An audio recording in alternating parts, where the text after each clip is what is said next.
हमने शहर को दी एक नई पहचान, हम हैं सिंघानिया बिल्डकॉन।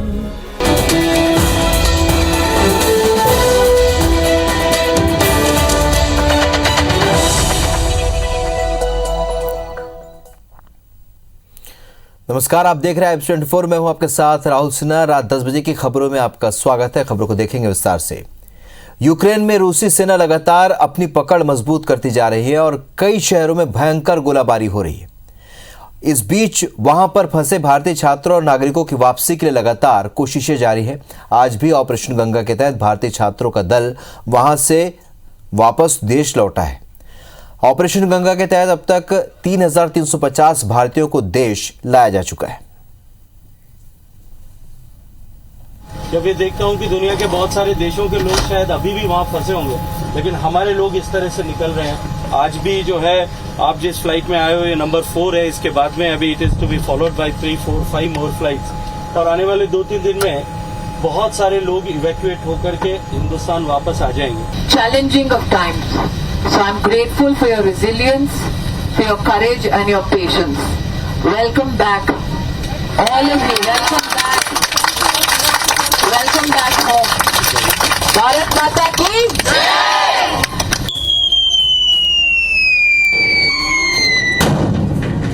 चारों तरफ आसमान से बरसते गोले और फाइटर प्लेन की दहाड़ के बीच यूक्रेन में फंसे भारतीय लगातार पड़ोसी देशों के रास्ते भारत आ रहे हैं। भारत आ रहे इन छात्रों के चेहरे पर जंग जीतने जैसी खुशी है।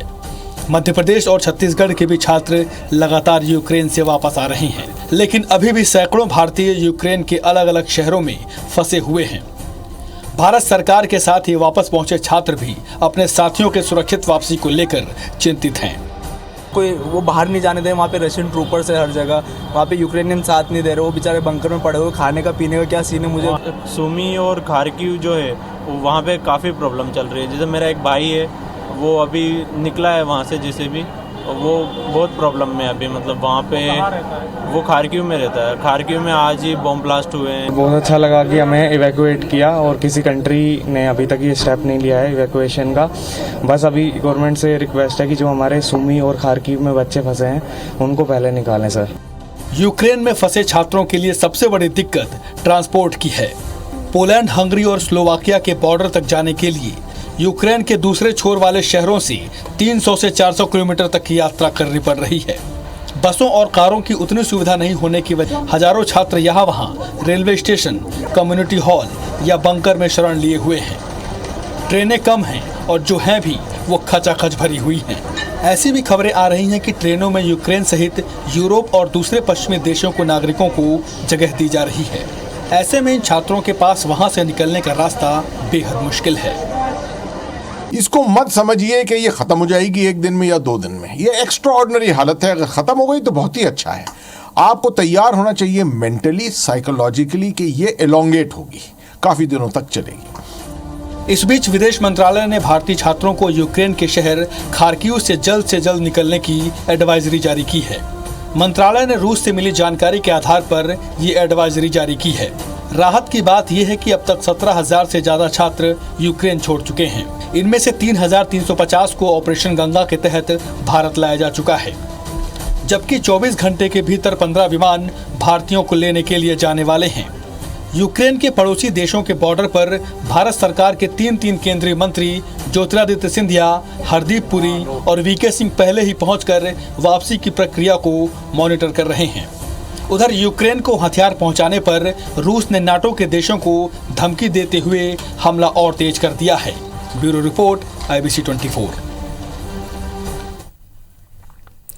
तो यूक्रेन में फंसे छत्तीसगढ़ के छात्रों की वापसी लगातार जारी है। आज भी 2 छात्राएं रायपुर लौटी। छत्तीसगढ़ के नागरिकों की सहायता के लिए दिल्ली में छत्तीसगढ़ सरकार ने सहायता केंद्र बनाए हैं। इस केंद्र से मिली जानकारी के मुताबिक 27 फरवरी से 2 मार्च को शाम 5 बजे तक छत्तीसगढ़ के 39 छात्र छात्राओं की सुरक्षित वापसी हो चुकी है। मुख्यमंत्री भूपेश बघेल के निर्देश पर इन छात्र छात्राओं को वाहन, ठहरने, भोजन की सुविधा उपलब्ध कराई जा रही है। इसके साथ ही इन छात्र छात्राओं को अपने गृह नगर जाने के लिए एयर टिकट भी कराया जा रहा है। रायपुर पहुंची छात्राओं ने बताया कि यूक्रेन के हालात खराब हैं। बॉर्डर तक पहुंचने में उन्हें काफी मशक्कत करनी पड़ी।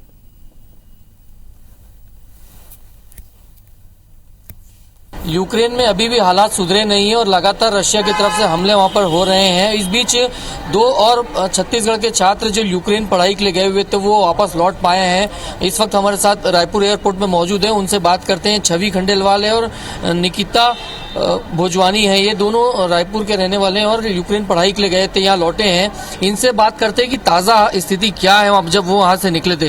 बताइए, सबसे पहले तो एक सवाल ये कि आप यहाँ पहुंचे हैं, कितनी अब राहत महसूस कर रहे हैं? काफ़ी ज़्यादा, क्योंकि अब तो वहाँ पे स्थिति बहुत ही ज़्यादा बिगड़ती जा रही है। एज एफ नाटो ज्वाइन होता जा रहा है तो बहुत ज़्यादा प्रॉब्लम वहाँ पे ऑफकोर्स होती जा रही है। जितने बच्चे निकल के आ चुके हैं वो तो सेफ हैं, अब बाकियों का नहीं पता कुछ भी। एक्चुअली सबसे ज़्यादा कंडीशन खराब बॉर्डर में थी, क्योंकि वहाँ पे इंडियंस को ज़्यादा प्रेफरेंस नहीं दी जा रही थी क्रॉस करने के लिए बॉर्डर, और इवन बच्चों के ऊपर ओपन फायरिंग भी की जा रही थी। मतलब ये है कि इंडियंस के ऊपर काफ़ी गंदा प्रेशर था और काफ़ी ज़्यादा कंडीशंस खराब थी इंडियंस की। बस प्रॉब्लम एग्जैक्ट कहाँ पे महसूस हुई आप लोग को? बॉर्डर तक पहुंचने में बहुत ज़्यादा प्रॉब्लम महसूस हो रही है, क्योंकि वॉर की सिचुएशन है। हमें नहीं पता कि हम बॉर्डर पहुंच पाएंगे नहीं पहुंच पाएंगे, हमारे साथ बीच में क्या होने वाला है। जैसे तैसे हम अपने बॉर्डर तक पहुंच पाए, और बॉर्डर में भी कंडीशन बहुत ख़राब है। हमें जैसे तैसे अंदर जाने को मिल रहा है। हम लिटरली 14 घंटे यही बैग्स के साथ खड़े थे विद द लगेज कि हम लोग अंदर जा सके। हमने इतनी ज़्यादा मार पिटाई की है कि हम अंदर जा सके। बहुत ज़्यादा भगदड़ मच रही थी वहाँ पे, क्योंकि बॉयज़ गर्ल्स दोनों ही साथ में थे। अभी तो काफ़ी अच्छा रिलीफ फील हो रहा है। बाकी दूसरे बच्चों के लिए हम होप कर रहे हैं जो वहाँ पे फंसे हुए हैं कीव खार्किव में, वो भी जल्दी से जल्दी रेस्क्यू हो जाए, बस और कुछ नहीं। बच्चे हैं जो यूक्रेन से लौटे हैं और इनके परिजन इनको आज रायपुर एयरपोर्ट रिसीव करने पहुंचे हुए थे, और खुद बच्चे अपनी जबान से बता रहे हैं, अपना अनुभव बता रहे हैं कि कितना संघर्ष उन्हें झेलना पड़ा है, कितनी प्रॉब्लम्स उठानी पड़ी बॉर्डर तक पहुंचने में। जो गवर्नमेंट की सपोर्ट मिल रही है भारत के बच्चों को, चाहे वो सेंट्रल गवर्नमेंट की, स्टेट गवर्नमेंट की, वो बॉर्डर्स तक है, लेकिन बॉर्डर तक पहुंचने में उन्हें भारी मशक्कत करनी पड़ी है। कैमरामैन नरेंद्र मार्कंडे के साथ star Jain, IBC 24 Raipur. Bulletin में बात करेंगे यूपी के अग्निपथ की।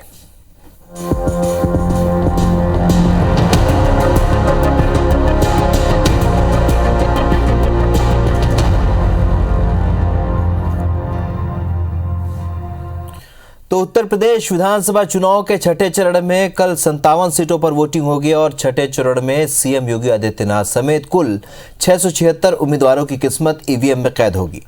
वहीं सातवें चरण के लिए पीएम मोदी, शाह, योगी, अखिलेश और प्रियंका ने आज भी धुआंधार प्रचार किया।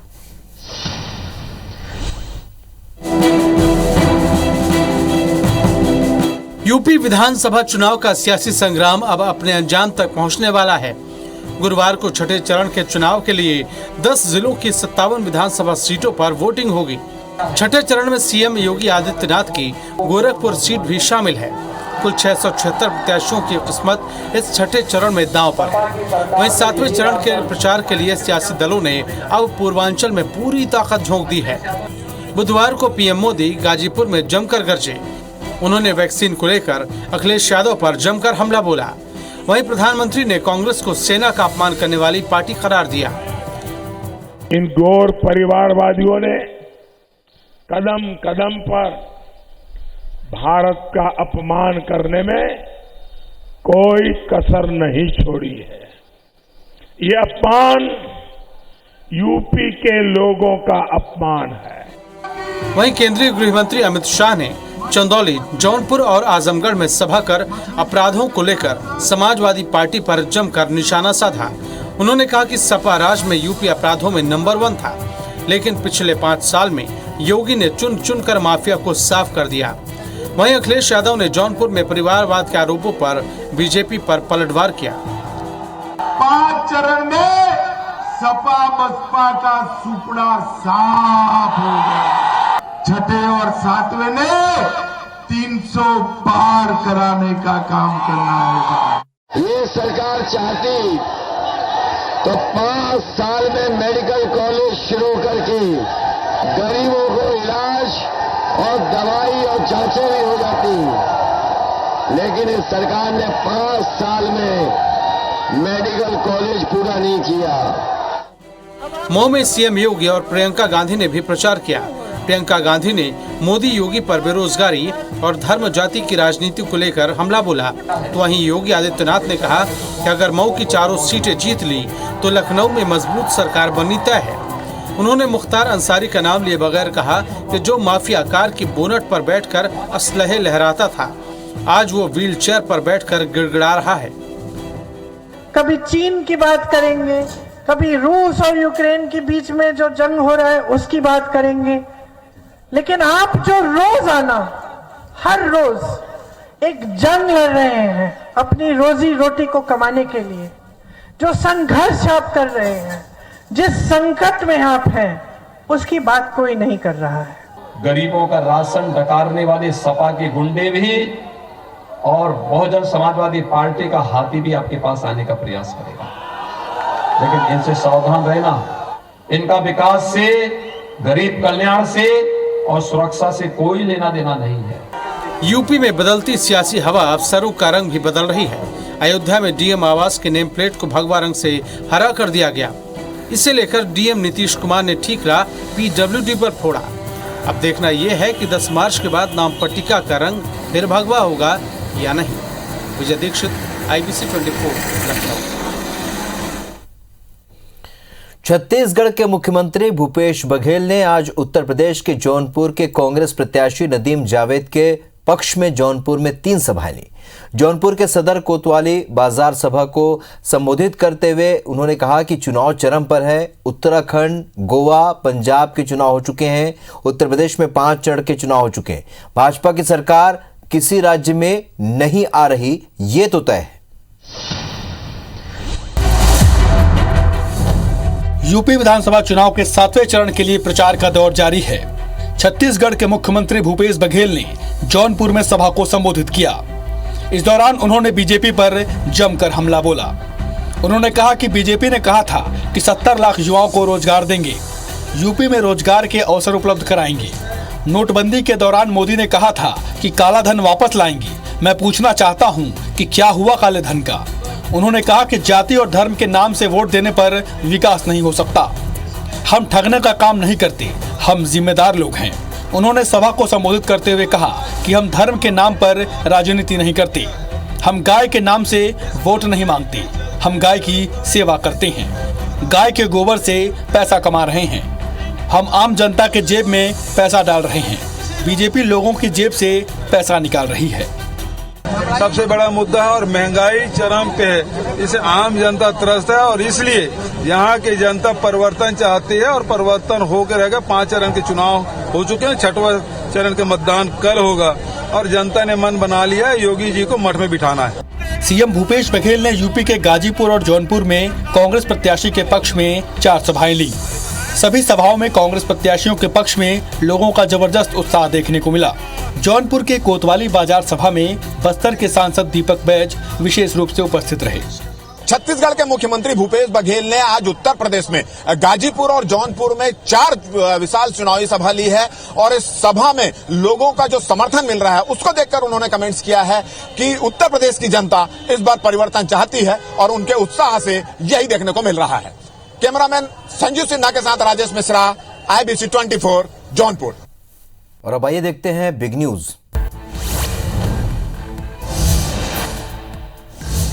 यूक्रेन के शहरों में रूस की लगातार हो रही बमबारी के बीच पीएम मोदी ने एक बार फिर रूसी राष्ट्रपति पुतिन से बात की। पीएम मोदी ने यूक्रेन से भारतीयों को सुरक्षित निकालने को लेकर पुतिन से बात की। ये बातचीत इसलिए भी अहम है क्योंकि यूक्रेन के बड़े शहरों पर रूस का हमला तेज हो चुका है और नुकसान काफी ज्यादा हो रहा है। कई लोगों की इन हमलों में मौत हुई है।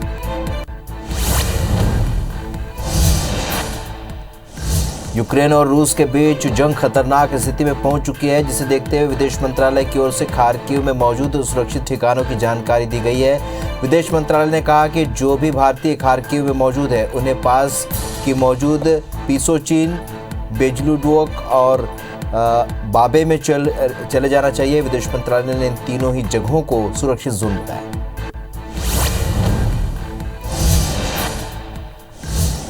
यूक्रेन में फंसे भारतीयों को वापस लाने की तैयारी तेज हो चुकी है और इस बीच विदेश मंत्रालय ने प्रेस कॉन्फ्रेंस कर जानकारी दी कि अब तक 15 उड़ानें भारतीयों को वापस लाई हैं, जबकि 17,000 भारतीयों को यूक्रेन से निकाला गया। ऑपरेशन गंगा के तहत 3,350 भारतीय लौटे हैं। दवाएं और राहत सामग्री यूक्रेन भेजी गई। इसके साथ ही वायुसेना के 3 विमान रेस्क्यू में जुटे।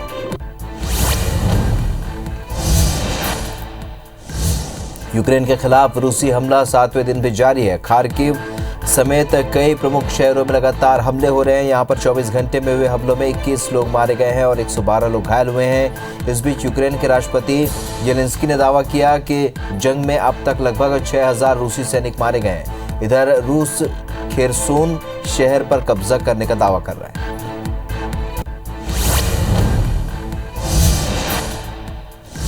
यूक्रेन के खिलाफ युद्ध छेड़ने को लेकर रूस पर लगातार अंतर्राष्ट्रीय दबाव बनाया जा रहा है। इस बीच रूस ने दुनिया को तीसरे विश्व युद्ध की धमकी देते हुए परमाणु युद्ध छेड़ने की बात कही है। रूस के विदेश मंत्री ने चेतावनी दी कि अगर परमाणु हथियारों के इस्तेमाल से तीसरा विश्व युद्ध छेड़ा गया तो ये विनाशकारी होगा।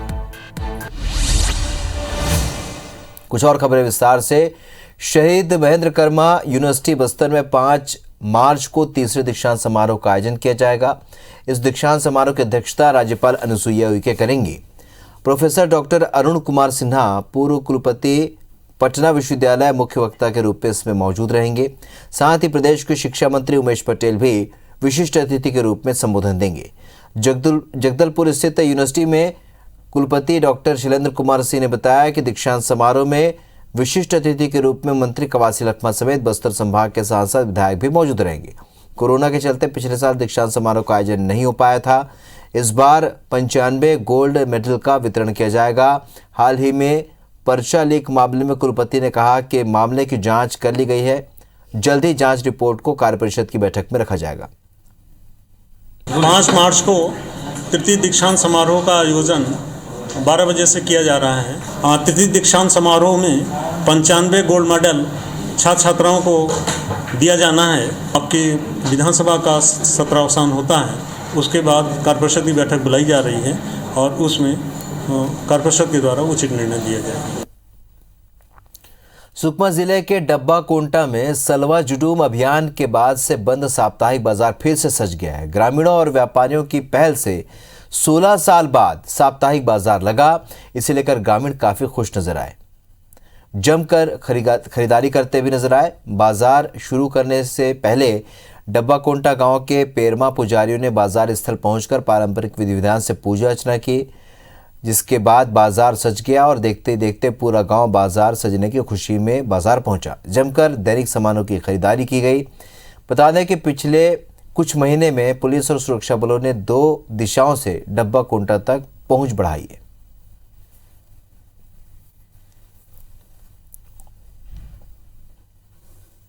तो रात 10 बजे की खबरों फिलहाल इतने, लेकिन ताज़ा अपडेट के लिए आप बने रहिए IBC 24 के साथ। नमस्कार।